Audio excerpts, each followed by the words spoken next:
몇 년 전에 다니엘 튜더라는 이 영국인이 익숙한 절망, 불편한 희망, 익숙한 절망, 불편한 희망이라는 책을 써서 화제가 된 적이 있어요. 그는 이 책을 통해서 한국의 정치를 아주 신랄하게 이제 비판을 했는데요. 그는 이렇게 얘기해요. 한국의 정치가 더 나아지지 않고 있는 것은 보수든 진보든 더 나은 정치를 위해서 불편을 감수하지 않고 있다는 거예요. 여러분, 사람들은 마트에 가면은 100원, 200원도 굉장히 고민하면서 물건을 구입을 합니다. 이게 더 좋은 제품인가? 그럼 값을 따져보고 내가 이걸 사야 되겠다. 그래서 저 같은 경우에는 마트에 다녀오면은 굉장히 피곤해요. 머리가 아플 때도 있고 편두통이 생길 때도 있어요. 그 정도로 마트에 가면은 긴장하고 집중하고 뭐가 더 옳은 선택인가 재보고 그렇게 하죠. 그런데 이 다니엘 튜드라는 분이 한국 사람들을 볼 때 이 한국 사람들은 그렇지 않은 것 같다는 거죠. 정치에 관해서는. 정치인들은 늘 해오던 식상한 정치를 계속 반복하고 있고 유권자들은 너무 쉽게 정치에 무관심해지거나 아니면은 늘 해오던 익숙한 선택을 한다는 거예요. 그래서 그는 이렇게 얘기합니다. 나쁜 정치인에게 정치에 무관심한 대중은 최고의 선물이다. 국민들이 정치에 관심을 가지고 늘 신문 기사를 읽고 비판적인 사고를 하고 그러면은 정치인들은 굉장히 부담스럽고 불편해지는데 만약에 우리가 정치에 무관심해지면은 정치인들, 특별히 나쁜 정치인들, 자기 멋대로 하려고 하는 그 정치인들에게는 너무나도 큰 선물을 주는 거다. 이제 그 얘기를 해요. 여러분, 우리는 정치에 무관심해져서는 안 되겠습니다. 그러면 나쁜 정치인들만 좋아합니다. 그런데 왜 우리는 정치에 무관심해지는가? 왜냐하면 정치에 관심을 갖게 되면은 불편해지기 때문에 그렇다는 거예요. 저는 어릴 때 어떤 기억이 있냐면은 어릴 때는 이제 신문을 받아보지 않습니까? 저희 집도 가끔 신문을 받아봤는데 일단 정치면은 제껴요. 그리고 사회면부터 보든지 아니면 연예 뉴스 보든지 정치면은 읽질 않는 거죠. 여러분, 결국 정치가 타락하는 이유가 뭔가? 기꺼이 불편을 감수해 가면서 정치에 관심을 갖는 사람들이 주로 나쁜 사람들이기 때문에 그렇다는 거예요. 정말 좋은 사람들, 선량한 사람들은 정치에 무관심하고 오히려 자신의 이익에 민감한 사람들이 정치에 관심을 갖고 그럴 때 이제 정치가 타락할 수밖에 없다는 그 얘기를 하고 있어요. 여러분, 그런데 이건 신앙생활에서도 마찬가지가 아닐까 생각을 해봅니다. 여러분, 신앙생활의 본질이 뭘까요? 익숙한 절망에서 불편한 희망으로 나아가는 것. 우리가 매일매일 익숙한 삶을 계속 반복적으로 살아가는 것이 아니라 하나님의 말씀 앞에 서면서 불편한 대로 나아가고 그런데 한 번 불편한 대로 나아가면 우리는 또다시 거기서 익숙해져요. 그런데 하나님의 말씀 통해서 또 이 예배를 통해서 우리가 다시 한번 하나님이 가라고 하시는 그 불편한 곳으로 다시 나아가는 것. 그러니까 우리의 삶을 자꾸만 안락하게 만드는 것이 신앙이 아니라 오히려 우리의 삶을 불편하게 만드는 것이 우리의 신앙이죠. 그게 바로 제자도 아니겠습니까? 예수님이 제자들에게 말씀하신 것처럼 자기 십자가를 지고 정말 불편하게 그렇게 살아가면서 예수님을 따르고 그리고 하나님의 요구에 반응하고 여러분, 이것이 신앙의 본질이 아니겠습니까? 하나님께서 이스라엘 백성들을 출애굽시키셨습니다. 애굽에서 해방시키셨습니다. 그 다음에 이스라엘 백성들의 눈앞에 펼쳐진 광경이 뭐였습니까? 에덴 동산이 아니라 광야였죠. 그 광야에서 이스라엘 백성들은 수차례 애굽으로 돌아가고 싶은 충동을 느꼈습니다. 왜냐하면 거긴 너무 불편했거든요. 그런데 하나님이 이스라엘 백성을 그 불편한 광야로 인도하셨습니다. 그리고 그 불편한 광야에서 이스라엘 백성들에게 진정 맛보게 해주신 것이 뭐냐면 바로 자유였어요. 자유. 요즘 사람들이 많이 얘기하는 것처럼 개, 돼지처럼 사는 것이 아니라 이 불편한 곳에서 싸우면서 투쟁하면서 너희들은 인간답게 살아라.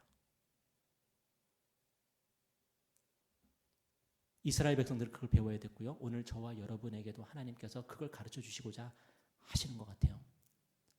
세상이 주는 거 받아 먹으면서 정말 영적인 개, 돼지처럼 그렇게 부른 배를 두드리면서 살아가는 인생이 되지 말고 불편하지만 조금 쪼들릴지도 모르겠지만 그렇지만 하나님이 우리에게 원하시는 것이 무엇인지를 생각하면서 그 불편한 삶을 감당하면서 그렇게 살아가라고 우리에게 말씀하시는 것 같아요. 오늘 본문을 보면 우리 예수님은 38년 동안 중병으로 고생하던 이 사람에게 바로 이러한 질문을 던지고 계세요. 오늘 6절 보시면은 예수께서 그 누운 것을 보시고 병이 벌써 오래된 줄 아시고 이르시되 네가 낫고자 하느냐. 여러분, 네가 낫고자 하느냐 무슨 질문입니까? 이게 무슨 질문 같아요? 주님은 38년 동안이나 중병을 앓아온 사람에게 네가 낫고자 하느냐라고 물으셨습니다. 여러분은 예수님이 하신 이 질문에 대해서 어떻게 생각하십니까? 병을 앓고 있는 사람, 그것도 중병으로 38년 동안이나 고생하고 있는 사람에게 당신은 병이 낫기를 바라십니까? 하고 묻는 것이 맞다고 생각하십니까? 여러분 같으면 그렇게 질문할 수 있겠습니까? 그것이 어떤 병이든지 병을 앓고 있는 사람은 누구든지 자신의 병이 낫기를 바랄 것이고 그런 사람에게 38년 동안 그 병으로 씨름하고 있는 사람에게 당신 병이 낫기를 원합니까? 라고 묻는다는 것은 좀 어려운 것 같아요. 만약에 여러분이 저한테 목사님 비염 낫고 싶으세요? 라고 질문하면 굉장히 무례한 거 아니겠습니까? 당연히 낫고 싶죠. 그런데 왜 예수님은 이 병자에게 그렇게 질문하셨을까요? 우리는 그 다음 절을 통해서 힌트를 발견할 수가 있는데 우리 7절 읽어볼까요? 시작. 병자가 대답하되 주여 물이 움직일 때에 나를 못에 넣어주는 사람이 없어 내가 가는 동안에 다른 사람이 먼저 내려가나이다. 우리 주님이 네가 낫고자 하느냐고 질문하셨습니다. 그러면 38년 된 이 병자는 뭐라고 대답해야 됩니까? 제가 낫기를 원합니다 하고 대답할 것 같은데 그게 아닙니다. 물이 움직일 때에 나를 연못에 넣어주는 사람이 없어서 다른 사람이 먼저 들어갑니다 하고 대답합니다. 여러분 오늘 본문의 배경이 되는 이 장소는 베데스다 연못인데요. 이 베데스다가 무슨 뜻이냐면 벳 하면은 집이란 뜻이고 헤세드 하면은 은혜란 뜻이에요. 합치면은 벳 헤세드 베데스다. 이 베데스다는 은혜의 집이라는 이름의 연못이에요. 근데 이 베데스다 연못은 어떤 곳이냐면은 간헐천이었습니다. 일종의 온천이었는데 왜 간헐천인가 하면은 이 온천이 계속 흐르는 게 아니라 간헐적으로 온천수가 터져 나오는 곳이었어요. 그러니까 베데스다 연못에는 이 온천이기 때문에 어느 정도 이 병을 치유하는 효과가 있는 그런 연못이었어요. 그래서 이제 이 베데스다 연못에 전설이 내려오고 있었는데 그 어떤 전설이었냐면은 천사가 어쩌다 한 번씩 내려온다는 거예요, 여기. 그리고 이 연못을 한번 휘졌는데 그때 1등으로 연못에 들어가는 사람은 무슨 병이든 다 고침받는다 하는 그 전설이 이 연못에 내려오고 있었습니다. 그래서 예수님 당시에 베데스다 연못에는 많은 병자들이 모여서 천사가 내려오기를 기다리고 있었어요. 그들은 천사가 내려오면은 내가 연못에 1등으로 들어가야지. 그래서 내 병을 고쳐야지 하는 그 희망을 갖고 거기 있었겠죠. 그런데 오늘 본문의 이 병자는 그 희망이 있었습니까? 그 희망조차 없었습니다. 그는 그 일찌감치 그 희망을 포기했습니다. 그리고 이제 절망에 익숙해져 버렸어요. 나는 여기 있지만, 나는 베데스다 연못 곁에 있지만 나는 고침받을 수 없어. 나는 이 연못에 1등으로 난 들어갈 수가 없어. 아무도 이곳에 나를 데려가 주지 않아. 여러분 그렇다면 이 사람은 도대체 여기 왜 있는 거예요? 왜 베데스다 연못에 나와 있는 거예요, 이 사람은? 어쩌면은 이곳을 찾는 사람들에게 동정심을 유발해서 구걸해서 돈을 벌기 위해서 나와 있을 수도 있고요. 아니면은 자신과 비슷한 부류의 사람들과 교제하기 위해서 관계를 맺기 위해서 나와 있을 수도 있고. 어쩌면 습관적으로 안 나오면 불안한 거예요. 우리가 가끔 주일 예배를 그렇게 드리지 않습니까?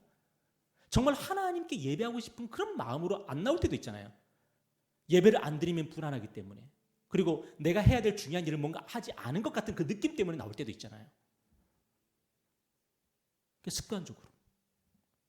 여러분 중요한 것은 뭐냐면 오늘 이 병자에게 있어서 희망은 지극히 불편한 것이었어요. 희망을 품어봤자 소용없는 것이었고 그 희망은 자신을 오히려 아프게 하는 것이었고 희망 고문이라는 말이 있잖아요. 그래서 이 병자는 굳이 희망을 가지고 있지 않습니다. 그리고 어느 누구도 그에게 희망을 가지라고 말하지도 않습니다. 진짜 그건 희망 고문이죠. 희망을 가질 수 없는 사람에게, 희망을 가져봤자 아무런 소용이 없는 사람에게 희망을 가지라고 말하는 것은 고문이니까요. 그래서 그에게 당신이 낫기를 원합니까? 라고 묻는 사람 아무도 없었을 거예요. 여러분이 저에게 아무도 그렇게 말하지 않는 것처럼. 그런데 예수님은 그에게 당신이 낫고자 합니까? 라고 물으셨어요. 그냥 오셔서 다른 사람들이 하는 것처럼, 아무 일도 없는 것처럼, 당신에게 아무 문제가 없는 것처럼 그냥 교제하고 돌아가신 것도 아니고, 그가 구걸하니까 그냥 동양 몇 푼 쥐어주고 그렇게 돌아가신 것도 아니고, 그에게 단도직입적으로 물으십니다. 낫고자 하느냐? 낫고자 하느냐? 여러분, 이게 뭐죠? 이게 본질이잖아요. 이게 그가 베데스다 연못에 나와 있는 본질이잖아요. 가장 중요한 이유잖아요. 그런데 그것을 외면하고 있는 이 병자에게 예수님은 물으시는 거예요. 네가 낫고자 하느냐? 여러분이 오늘 이 자리에 나와 있는 이유는 뭡니까? 여러분은 무엇 때문에 이 자리에 나와 계시죠? 여러분은 왜 이 자리에 나와 있어야 된다고 생각하십니까? 여러분은 그 본질을 붙잡고 지금 이 자리에 계십니까? 저는 설교자잖아요. 제가 붙들고 있어야 될 게 뭘까요? 저는 무엇을 붙잡고 이 자리에 서 있어야 될까요? 하나님의 은혜가 선포되고 복음이 선포되고 하나님의 그 말씀을 통해서 역사하시고 그 말씀을 통해서 듣는 일의 심령이 변화가 되고 이런 본질을 붙잡아야 되잖아요. 여러분이 오늘 이 자리에 직업적으로, 여러분 그리스도인들 일종의 직업이라고 한다면, 여러분이 직업적으로 나와 있다면 하나님은 뭐라고 생각하실까요? 아마 하나님께서 오늘 저와 여러분에게 물으실 겁니다. 네가 낫고자 하느냐? 그런데 우리 주님이 이 병자가 듣기에 속상할 수 있는 이 질문을 던지실 수 있는 이유가 뭐죠? 네가 낫고자 하느냐는 이 질문, 어쩌면 이 병자가 들으면 속상한 질문이에요.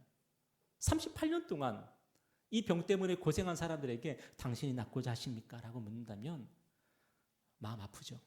그런데 우리 예수님이 이렇게 질문할 수 있는 이유가 뭡니까?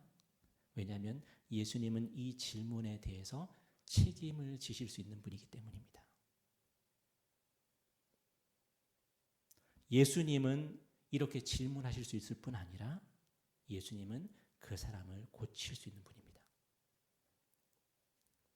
여러분 병원에 가셔서 의사가 어디 아프세요? 라고 물어보면 기분 나쁘십니까? 아니죠. 의사가 더 꼬치꼬치 나에게 물어주기를 바라고 살펴주기를 바라죠. 왜 그렇습니까? 그 사람이 나의 이 질병에 대해서 책임을 질 사람이기 때문입니다. 여러분, 하나님께서 우리에게 물으십니다. 너는 왜 오늘 예배를 드리고 있느냐? 너는 왜 베데스다 연못에 나와 있느냐? 너는 왜 직장생활을 하고 있고 너는 왜 가정생활을 하고 있고 더 나아가서 너는 왜 살아서 숨을 쉬고 있느냐? 우리 주님은 질문할 수 있는 거죠. 왜 그렇습니까? 우리 주님이 그 모든 질문의 해답이 되시니까요. 오늘 8절에 보니까 예수께서 이르시되 일어나 내 자리를 들고 걸어가라 하시니, 예수님의 질문 앞에서 병자는 자신의 믿음을 전혀 보여주지를 못합니다. 변명합니다. 또 이 사람이 나한테 와서 희망 고문하는구나. 정말 이 난처한 질문이다. 대답하기 싫다. 뻔히 알면서 왜 이렇게 물어보지? 이 병자는 난감해하면서 난처해하면서 엉뚱한 대답을 합니다. 그런데 우리 주님이 뭐라고 말씀하세요? 네 자리를 들고 걸어가라. 그러자 이 병자가 즉시 병에서 해방을 받습니다. 노임을 받습니다. 치유를 받습니다. 여러분, 어떻게 이런 놀라운 일이 일어났습니까? 왜냐하면 예수님이 진짜 베데스다이시기 때문입니다. 베데스다 연못은요, 말 그대로 1등만 기억하는 더러운 세상이에요. 베데스다 연못은 최선을 다한 사람에게만 상을 주고 뿐만 아니라 최선을 다한 그 결과 1등 한 사람에게만 상을 줍니다. 그런데 우리 예수님은 그렇게 하지 않으세요. 우리 예수님은 38년 된 병자에게 어떠한 열심이나 어떠한 믿음을 요구하지 않으세요. 그가 절망에 익숙해져 있어서 예수님이 찾아오셨는데도 반응하지 못하고, 예수님이 네가 낫고자 하느냐 물으시는데도 반응하지 못하고, 그는 여전히 절망 속에서 익숙해져 있는 그런 상태예요. 그런데 그런 익숙한 절망에 빠져 있는 이 병자를 예수님은 그저 은혜로 구원하세요. 여러분, 우리가 믿는 하나님은 어떤 하나님이십니까? 꼴찌를 기억하시는 하나님이세요. 꼴찌를 찾아오시는 하나님이세요. 그 꼴찌가 아무런 희망도 없고 절망에 익숙해져 있어도 하나님은 그 꼴찌를 찾아오셔서 구원하시는 하나님이세요. 제가 오늘 말씀을 준비하면서 예전에 신병훈련소에서의 기억이 나더라고요. 산악행군을 하고 있는데 헐떡고개라고 하는 그 고개를 완전 군장을 하고 올라가고 있는데, 덩치 큰 친구들은 그래도 잘 올라가요. 우리 이준희 형제님 같은 이런 분들은 잘 올라가요. 그래도. 그런데 정말 뱃싹 마르고 그런 친구들이 종종 있어요. 몸무게도 겨우 미달을 면해서 군대 오는 그런 친구들이 있어요. 그 친구들이 이 군장의 무게를 이기지 못해서 도무지 언덕을 올라가지를 못하는 거예요. 그런데 참 감동적인 장면이 제 눈앞에 연출됐는데, 이준희 형제님 같은 이 떡대가 있는 그 친구가 갑자기 저 밑으로 내려가더니 그 친구의 군장을 딱 붙잡더니 그 친구를 끌고 질질 올라가는 거예요. 끌고 올라가는 거예요. 그 친구는 이미 눈동자가 풀려 있었어요. 눈동자가 풀려 있고 이미 탈진 직전에 있던 그런 친구였어요. 그런데 그 친구가 오더니 그 연약한 친구의 군장을, 그 배낭을 딱 짊어지고 그 친구를 갖다 끌고 올라가는 거예요. 여러분, 사람들은 그렇게 말합니다. 당신은 이 언덕을 올라가기를 원합니까? 못 올라가요. 이미 나는 포기했어요. 나는 여기서 주저앉을 수밖에 없어요. 그런데 당신은 이 언덕 올라가기 원합니까? 라고 물어본다면 뭐라고 말을 하겠어요?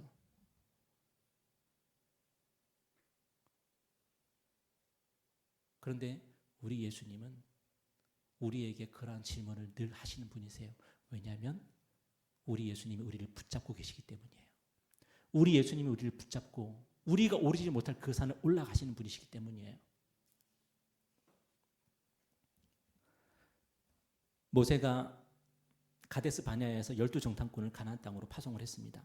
그리고 가나안 땅을 다 정탐하고 돌아와서 우리 백성들에게 보고하라고 그렇게 명령을 했습니다. 모세가 그렇게 한 이유는 이스라엘 백성들에게 가나안 땅에 대한 희망을 주기 위해서, 꿈을 주기 위해서, 비전을 주기 위해서 그렇게 한 거죠. 그런데 이 12정탐꾼이 정탐을 마치고 돌아와서 이렇게 보고합니다. 우리 민수기 13장 말씀 한번 볼까요? 갈렙이 모세 앞에서 백성을 조용하게 하고 이르되 우리가 곧 올라가서 그 땅을 취하자 능히 이기리라 하나 그와 함께 올라갔던 사람들은 이르되 우리는 능히 올라가서 그 백성을 치지 못하리라. 그들은 우리보다 강하니라 하고 이스라엘 자손 앞에서 그 정탐한 땅을 악평하여 이르되 우리가 두루 다니며 정탐한 땅은 그 거주민을 삼키는 땅이요 거기서 본 모든 백성은 신장이 장대한 자들이며 거기서 네피림 후손인 아낙 자손의 거인들을 보았나니 우리는 스스로 보기에도 메뚜기 같으니 그들이 보기에도 그와 같았을 것이니라. 여러분, 여호수아와 갈렙은 정탐을 마치고 돌아와서 백성들에게 희망의 보고를 합니다.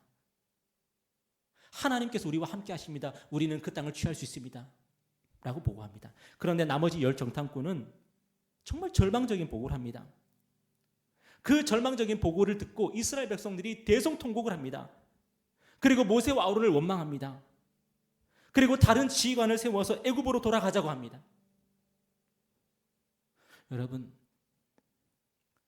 지금 이스라엘 백성들은요 광야가 익숙해졌어요. 그리고 애굽이 익숙해요. 가나안 땅은 어떤 곳입니까? 불편한 곳이에요. 거기는 거인 족속들이 살고 있는 곳이에요. 철병거를 가지고 있는 그런 족속들이 살고 있는 곳이에요. 그곳에 가면은 이제 전쟁을 해야 돼요. 이스라엘 백성들은 그 불편한 희망을 향해 나가지를 못해요. 익숙한 절망 속에서, 광야에서, 애굽에서 그렇게 살다가 죽고자 하는 거예요. 결국 그 익숙한 절망을 선택한 이스라엘 백성들은 어떻게 되었습니까? 희망을 노래하고 희망을 바라보고 희망을 선포한 여호수아와 갈렙 외에 출애굽 1세대는 전원 광야에서 죽임을 당했습니다. 그들은 가나안 땅을 한 발자국도 밟아보지 못했습니다. 여러분, 오늘 저와 여러분의 모습은 어떻습니까? 가나안 땅을 밟아보지도 못하고 광야에서 죽임을 당한 이스라엘 백성들 같은 그런 모습으로 우리는 살고 있지 않습니까? 이 광야가 익숙해요. 아니, 이 광야는 사실 살 때가 못 되잖아요. 근데 우리는 하나님의 그 말씀을 따라가지 못하고 익숙한 절망 속에서 그렇게 살아가고자 할 때가 얼마나 많습니까? 아니, 오히려 세상을 따라가요. 애굽으로 돌아가려고 해요. 내가 그리스도인으로서 사는 것이 너무 불편하니까 세상처럼, 사람처럼 그냥 살아가는 거예요. 그게 익숙하니까, 그게 편하니까. 우리 예수님은 십자가 지고 우리 앞으로 나아가고 계시는데 우리는 예수님을 그냥 쳐다보고만 있는 거죠. 여러분, 죄도 얼마나 익숙해요? 평생 그 죄를 짓고 살아왔으면요, 그 죄를 짓고 사는 게 익숙해요. 그게 편한 거예요. 근데 우리 하나님께서 우리에게 말씀하시죠. 불편한 희망을 향해서, 의를 향해서, 거룩을 향해서, 빛을 향해서 나아가라고 우리에게 말씀하시죠. 너무 불편해요. 근데 그게 매일매일 큐티하는 것도 얼마나 불편한데요. 하나님은 우리에게 믿음을 요구하시지만, 그 믿는 자들에게 하나님의 나라를 주시겠다고 약속하시지만, 우리는 얼마나 많이 절망 속에서, 그 익숙해져 버린 절망 속에서, 그 익숙해져 버린 죄악 속에서 우리는 그냥 그렇게 살아갈 때가 얼마나 많은지 몰라요. 그런데 오늘 본문은요, 우리에게 무엇을 증거합니까? 우리는 믿음이 너무 연약하고 그 믿음의 흔적조차도 찾아볼 수 없을 때가 많고, 우리는 절망에 익숙해져 버려서, 절망에 길들여져 버려서, 죄에 길들여져 버려서 우리는 그렇게 살아가고 있는데, 우리 주님이 그런 우리를 능히 구원하실 수 있다 말씀하십니다. 히브리서 13장 12절, 그러므로 예수도 자기 피로써 백성을 거룩하게 하려고 성문 밖에서 고난을 받으셨느니라. 우리 주님은 다윗의 자손으로 오신 그리스도 메시아이십니다. 유대인의 왕이십니다. 그렇다면 그분이 있어야 될 곳은 예루살렘입니다. 예루살렘 성은 예수님의 것입니다. 그런데 우리 주님은 예루살렘에서 쫓겨나셨습니다. 성문 밖으로 쫓겨나셔서 그 성문 밖 골고다 언덕을 오르시고 거기서 십자가에서 고난을 받으셨습니다. 우리 주님이 왜 쫓겨나셨습니까? 우리를 하나님의 나라로 인도하시기 위해서, 하늘의 예루살렘으로 우리를 인도하시기 위해서 우리 예수님이 쫓겨나신 거예요. 그분이 쫓겨나심으로 말미암아 우리가 하나님의 나라에 들어가게 된 것입니다. 광야의 이스라엘 백성은 그들이 믿음이 없음으로 인해서 가나안 땅에 들어가지 못했지만, 우리는 믿음 없는 우리를 위해서 십자가에서 고난받으신 예수님 때문에, 그분이 쫓겨나셨기 때문에 우리는 하나님의 나라에 영접을 받는 것이죠. 우리는 걸핏하면 익숙한 절망과 익숙한 죄를 선택하고 거기에 머뭅니다. 그러나 예수님은 십자가의 지극한 절망을 우리 대신 짊어지셨고 무덤에서 부활하셔서 부활과 영생의 지극한 희망을 우리에게 선물해 주셨습니다. 여러분, 오늘 저와 여러분은 어디에 있을까요? 절망에 속한 사람일까요? 희망에 속한 사람일까요? 오늘 저와 여러분이 예수님의 옷자락을 붙잡고만 있다면 우리는 희망에 속한 인생입니다. 그렇기 때문에 더 이상 절망을 바라보지 마시고 우리가 희망에 속한 사람인 것을 다시 한번 깨닫고 예수님과 함께 그 희망의 삶을 노래하시고 살아가셨으면 좋겠어요. 예수님이 바로 저와 여러분의 은혜가 되시고 베데스가 되심을 기억하는 한 주가 되기를 주님의 이름으로 축원합니다. 기도하겠습니다.